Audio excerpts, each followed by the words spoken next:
Welcome friends. In this video, we'll study about 24th Constitutional Amendment Act 1971. 24th Amendment Act 1971 एक important amendment है जो Indian constitution में include किया गया। इस अमेंडमेंट ने आर्टिकल 13 और आर्टिकल 368 को अमेंड किया। ये अमेंडमेंट पार्लियामेंट को पावर देता है ताकि वो कॉन्स्टिट्यूशन के किसी भी पार्ट को अमेंड कर सके, इंक्लूडिंग फंडामेंटल राइट्स। 1947 में जब इंडिया को इंडिपेंडेंस मिली तब बहुत ज्यादा इनइक्वालिटीज थी और कुछ लोगों के पास कई एकर्स की जमीनें थी, वहीं कुछ लोग पुअर थे। रिच और पुअर के बीच इनइक्वालिटीज बहुत ज्यादा थी। इसी इनइक्वालिटी को खत्म करने के लिए गवर्नमेंट ने कई सारे लैंड रिफॉर्म एक्ट्स इंट्रोड्यूस किए और लैंड सीलिंग डिसाइड की गई, यानी एक पर्सन के पास मैक्सिमम कितनी लैंड होनी चाहिए। ये स्टेट टू स्टेट वेरी करता था।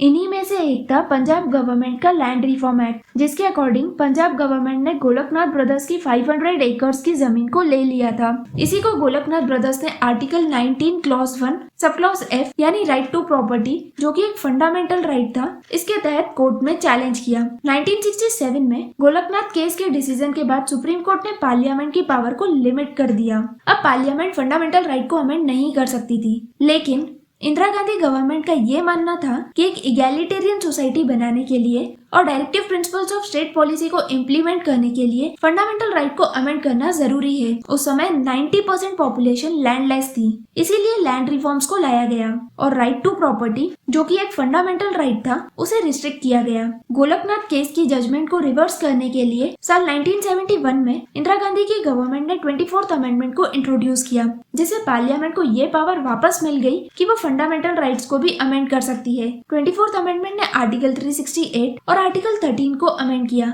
आर्टिकल 368 में क्लैरिफाई किया गया कि पार्लियामेंट के पास कॉन्स्टिट्यूशन को अमेंड करने का पूरा पावर है, चाहे वो फंडामेंटल राइट्स ही क्यों ना हो। और आर्टिकल 13 में एक नया क्लॉज ऐड किया गया, जिसके अकॉर्डिंग फंडामेंटल राइट्स पर कोई भी अमेंडमेंट आर्टिकल 368 के अंडर की जा सकती है। साथ ही साथ 24th अमेंडमेंट ने प्रेसिडेंट के लिए ये मैंडेटरी कर दिया कि वो कॉन्स्टिट्यूशन अमेंडमेंट बिल पर अपना असेंट दें, अगर वो बिल दोनों हाउसेज ऑफ पार्लियामेंट यानी लोकसभा और राज्यसभा में पास हो गया है। यानी प्रेसिडेंट कॉन्स्टिट्यूशन अमेंडमेंट बिल को लोकसभा और राज्यसभा में रिकंसिडरेशन के लिए वापस नहीं भेज सकते, अगर वो बिल दोनों हाउसेज ऑफ पार्लियामेंट से पास हो चुका है तो। इस अमेंडमेंट के बाद पार्लियामेंट को ज्यादा पावर मिली। अब पार्लियामेंट कॉन्स्टिट्यूशन के किसी भी प्रोविजन को अमेंड कर सकती थी, फंडामेंटल राइट्स को भी। लेकिन 1973 के केशवानंद भारती केस में सुप्रीम कोर्ट ने ये जजमेंट दिया कि पार्लियामेंट कॉन्स्टिट्यूशन को अमेंड कर सकती है, लेकिन कॉन्स्टिट्यूशन के बेसिक स्ट्रक्चर को चेंज नहीं कर सकती। ओवरऑल 24th अमेंडमेंट से पार्लियामेंट को ये पावर मिली कि वो कॉन्स्टिट्यूशन के किसी भी प्रोविजन को अमेंड कर सकती है,